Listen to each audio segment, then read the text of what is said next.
자, 엑스파일 장성철은 민주당의 엑스맨이다.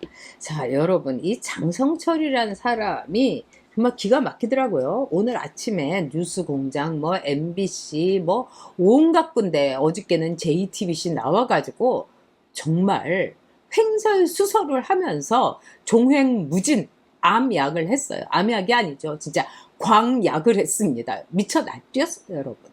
미쳐 날뛰더라고요. 자, 근데 이 사람이 이 여러 군데 나왔는데 들으면 들을수록 너무 기가 막힌 생각밖에 안 들어요. 오죽하면 김어준이도 딱 했는지 이러질 않았습니까? 저도 이제 일부러 오늘 아침에 이제 전 뉴스공장 안 보지만 나중에 나온 이 짤방을 봤는데 기가 막히더라고요. 정말 기가 막히더라고요. 자, 그러면 이 장성철이라는 사람 한번 여러분들한테 이 얼굴 좀 보여드릴게요. 자, JTBC 어제 나왔고요. 윤석열 엑스파일, 뭐 본인 관련, 처가 관련 이렇게 했는데 이렇게 생겼어요. 이 사람이 직업이 여러분 소장입니다. 네, 우리 제임스 김님 들어오셨나요?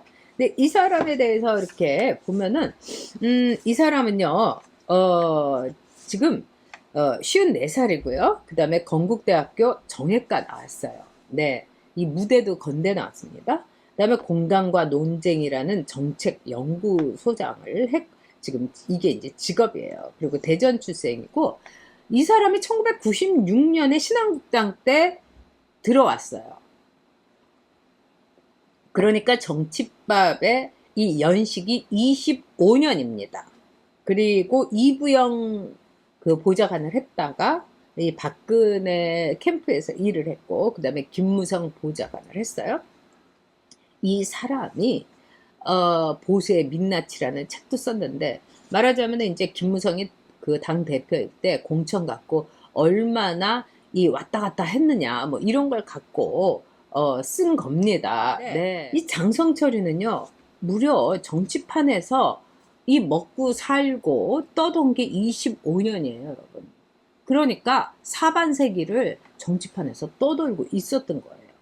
자, 그리고 이 장성철이라는 사람이 처음에 이 고향도 대전이고 그래서 윤석열에 대해서 엄청 호의적인 글을 많이 썼더라고요. 제가 한번 걔 페북을 이렇게 쫙 이제 봤더니, 그런데 갑자기 이 장성철이가 돌아가지고 지금 윤석열에 대해서 이제 독약을 뿌리고 있다. 여러분 이제 이렇게 보시면 될 겁니다.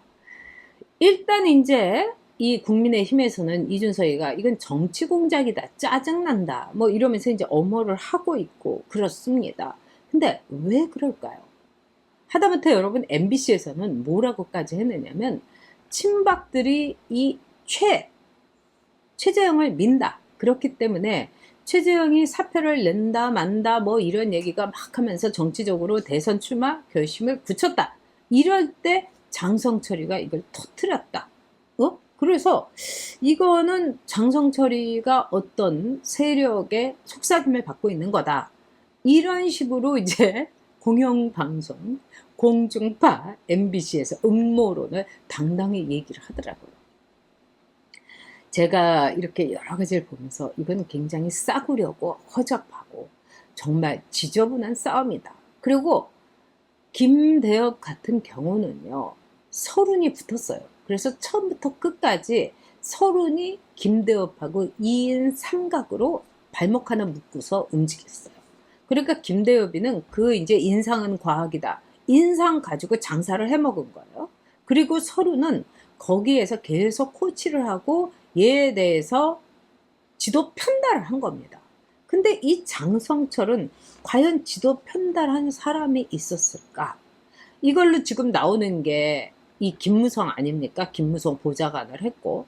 근데 제가 보기에는 김무성이가 이런 식의 허접한 지도 편달을 할 사람 같지는 않습니다.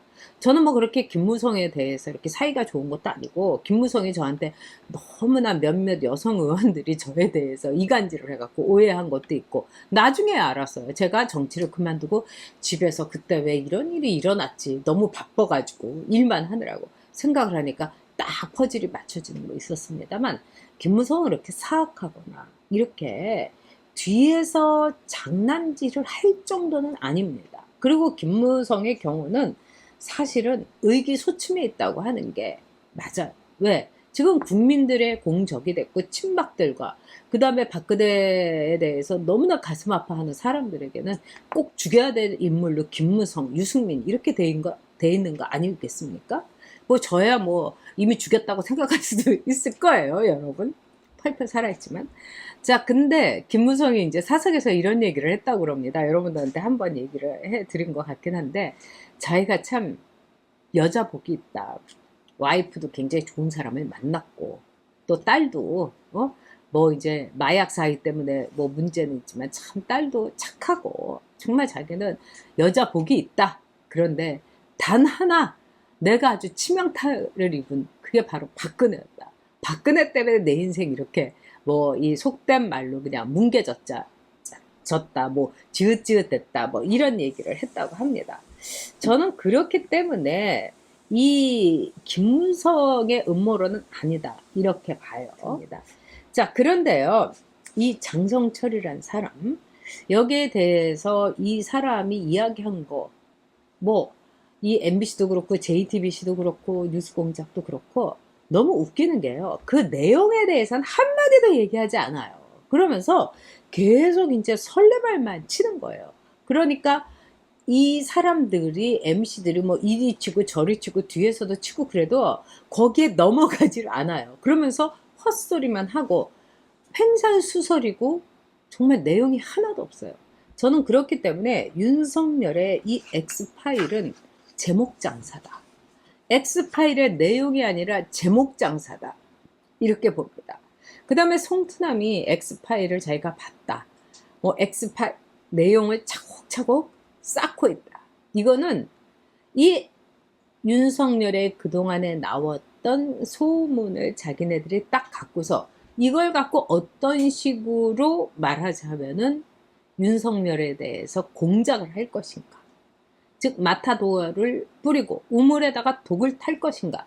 그러는 좌파들의 행동 강령입니다. 그래서 저는 이 윤석열의 X파일에 대해서 윤석열이 이제 27일에 지금 많은 분들이 걱정하고 계세요. 도대체 27일에 정치 선언을 할 건가. 그 다음에 7월 2일에 문제의 장모의 이 재판이 선고가 됩니다. 자, 그런데 이 모든 것에 대해서 윤석열은 저는 가볍게, 윤석열이 그렇게 얘기했죠. 태산처럼 아주 진중하게 움직이겠다. 이거는 윤석열의 일종의 정치적 스타일이라고 봅니다. 그러니까 뭐 그렇게 나쁘진 않아요. 그리고 저는 아까 별이님 말씀대로 윤석열이 조국이라는 이 인간의 정체를 파헤쳐 준 것만으로도 윤석열에게 저는 고맙게 생각합니다. 근데 이제 윤석열에 대해서는 지금 이제 적극적으로 윤석열이 방어 모드로 가고 그 다음에 이제 본인의 입을 통해서 얘기를 해야 됩니다. 저는 제가 대변인도 했지만 여러분 솔직히 말해서 윤석열한테는 대변인이 필요 없다 이렇게 생각합니다. 그냥 본인이 얘기를 해야 되고요.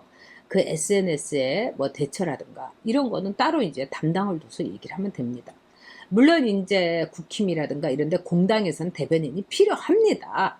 그렇지만은 윤석열의 초기에 이 캠프에서는 대변인 말고 윤석열이 직접적으로 나가야 된다고 생각합니다.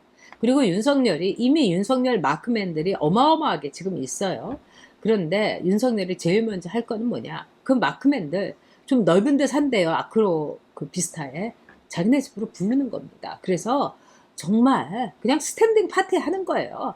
뭐 그렇게 음식 많이 차릴 필요도 없이 또 이 부인은 지금 여러 가지로 스트레스 받아갖고 그냥 검사 남편으로 조용히 사는 줄 알았더니 검찰총장까지 돼가지고 골치 아플 거 아니겠습니까? 그러니까 부인은 맨날 그 앓고 있다는 거예요. 응? 그런데 그 부인도 그날은 좀 어디 가서 링거 좀 맞고 나와가지고 그냥 다 드러내는 겁니다. 그래서 일시에 소탕해 버리는 거예요. 그리고 우리는 사랑해서 결혼했고 또 우리 나름대로 열심히 살고 있다. 그리고 장모가 원래 돈 좋아하고 이러는데 그거 어떻게 내가 책임지란 말이냐. 뭐 이러면서 일단 기자들을 자기 편으로 만들 필요가 있습니다. 그래서 엑스파일의 장성철은 민주당의 엑스맨이 저는 분명하다. 그리고 거기에 속삭임을 한 자는 누굴까? 오늘 제가 대충 말씀드렸죠, 여러분? 바로 그 사람이라고 저는 생각합니다.